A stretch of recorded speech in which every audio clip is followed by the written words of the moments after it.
E aí pessoal, tudo bem? Meu nome é Gabriel Félix, estudante de medicina, e hoje a gente vai falar um pouco sobre tabagismo. Primeiramente, é importante lembrar vocês que tabagismo não se refere só ao uso do cigarro convencional, mas também a qualquer outro produto que se fume, como por exemplo o próprio cigarro de palha, os cigarros eletrônicos, o narguilé, entre outros tipos de produto de inalação que possa conter a nicotina ou qualquer outro tipo de fumaça.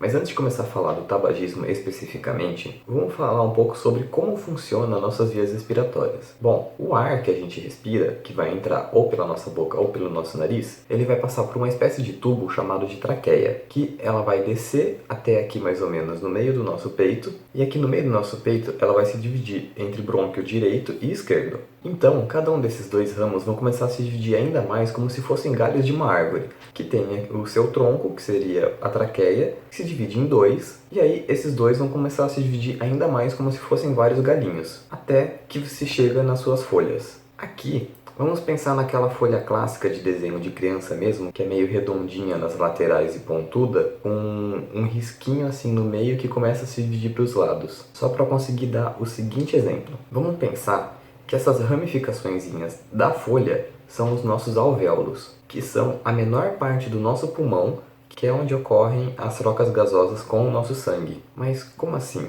Bom, quem transporta o oxigênio no nosso corpo é o nosso sangue, mas o nosso sangue também transporta um outro gás do nosso corpo que é chamado de gás carbônico. Agora, no alvéolo, como a gente acabou de respirar um ar cheio de oxigênio, o nosso sangue vai detectar isso e vai jogar para fora o gás carbônico e puxar o oxigênio desse ar, assim garantindo uma das fontes de energia do nosso corpo. Agora, ainda nessa folha, a gente tem aquela parte verdinha que está entre os raminhos, certo? Vamos imaginar que essa parte verdinha são as outras células do nosso alvéolo, como por exemplo o macrófago, que faz parte do nosso sistema imunológico, e que tem como função comer bactéria, vírus ou qualquer sujeirinha que vá parar ali nos alvéolos, porque ali é lugar só para ar. E a função desse macrófago é comer essa sujeira ou bactéria e jogar isso fora junto com o muco que a gente produz, que quando é produzido em excesso a gente conhece como catarro. É importante também lembrar que durante todo esse caminho a gente tem alguns cílios, como se fossem pequenos pelinhos, tipo os que a gente tem no nariz, que também tem como função empurrar para fora esse catarro que a gente produz, e que toda a parede desse tubo produz um muco para tentar evitar que essa sujeira chegue até o alvéolo. Tá, agora, sabendo de tudo isso, vamos pensar no seguinte. Antes de falar do tabagismo especificamente, quero que vocês pensem comigo nas funções do pulmão que eu acabei de falar. Os pulmões vão receber ar do meio ambiente para realizar uma troca com o nosso sangue. E se entrar alguma coisa ali, como uma sujeira ou uma bactéria que pode causar alguma doença, o nosso sistema imunológico vai comer ela e jogar fora, certo?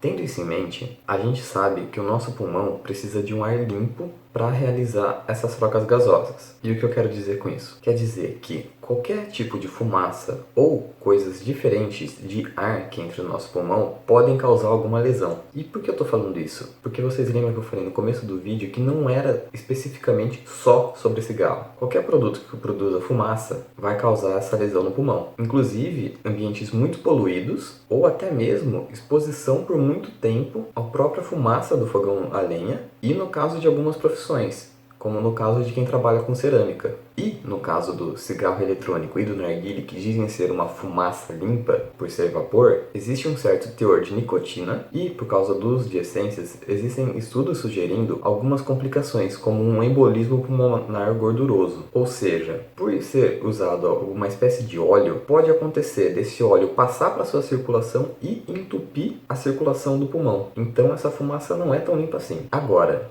vamos falar especificamente do tabaco. Primeiro, é importante lembrar que o tabaco reduz de 5 a 10 anos a expectativa de vida. E só no Brasil tem uma estimativa que o tabagismo mate cerca de 200 mil pessoas por ano. Mas também é importante lembrar que o tabagismo é conhecido como uma doença crônica resultante da dependência de nicotina. E é um fator de risco para cerca de umas 50 doenças. Dentre elas o câncer, que todo mundo já sabe, as DPOC, doenças cardiovasculares, e também associado com várias outras doenças, como por exemplo a tuberculose, infecção respiratória, úlcera gastrointestinal, impotência sexual, osteoporose, catarata e várias outras. Agora, vocês podem estar me perguntando, como o tabagismo vai causar tudo isso, sendo que ele está entrando no nosso pulmão? Bom, lembra que eu falei que existe uma troca de gases entre o pulmão e o sangue, certo? Esses gases do tabagismo podem entrar no sangue e o sangue vai percorrer todo o nosso corpo, inclusive os nossos ossos, que também precisam de sangue para se manterem saudáveis. O que significa que cada lugar que essas toxinas passarem, elas podem causar um tipo de lesão específica naquele local. Agora, eu gostaria de tratar rapidinho de um conjunto de doenças que geralmente são a menor preocupação de quem fuma, mas é muito comum ver no hospital esse tipo de doença, que são as doenças pulmonares obstrutivas crônicas, conhecidas como DPOC, que é basicamente uma obstrução ao longo do tempo das vias aéreas, desses galhos das árvores e das folhinhas também, que é uma obstrução que acontece ao longo do tempo das vias aéreas, que no caso seriam os ramos desses galhos ou então as folhinhas do nosso pulmão, que são irreversíveis, com destruição progressiva do nosso pulmão. Entre elas, a gente tem as mais comuns, que são a bronquite obstrutiva crônica, que é basicamente um crescimento de tamanho e do número de células que produzem esse muco que defende o nosso pulmão, que vai causar uma expectoração muito grande, excessiva, principalmente durante a manhã, fazendo com que a pessoa tenha muito, mas muito catarro. E o enfisema pulmonar, que é basicamente a destruição do alvéolo, que seriam as folhas. Esses alvéolos vão ficar tão grandes que eles não vão conseguir mais trocar gases com os vasinhos do pulmão, porque eles são muito, mas muito pequenos. Isso vai acabar fazendo com que o ar fique preso ali e ele não consiga mais realizar trocas gasosas, porque aquilo lá vai ser um ar velho. A gente precisa estar sempre renovando o ar que a gente respira. E também é importante lembrar que não são só essas doenças, mas muitas outras são preveníveis e tratáveis, evitando a exposição ao tabagismo e a gases tóxicos, pois o tabagismo é um fator de risco modificável. Por exemplo, eu já falei em outros vídeos que a probabilidade de você ter outras doenças ao longo do tempo, por exemplo, quanto mais velho você fica,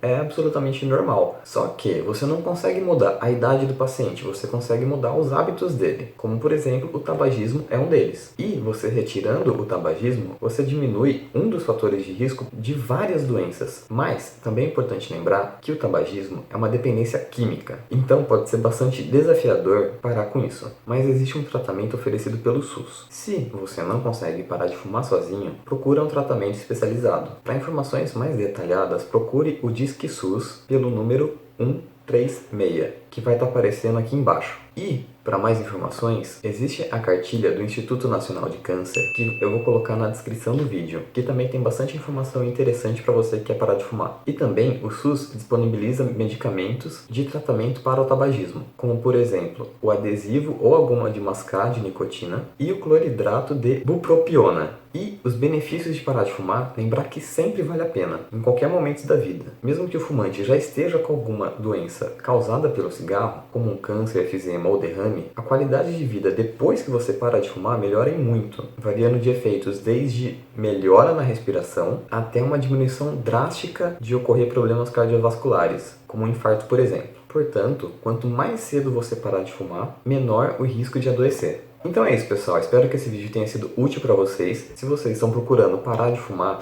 lembrem-se do número 136 do Disque SUS e da cartilha do Instituto Nacional de Câncer, que vai estar aqui na descrição do vídeo, vai ser o primeiro link. Acessem lá, que pode ter informações muito úteis para vocês. É isso, pessoal. Até uma próxima.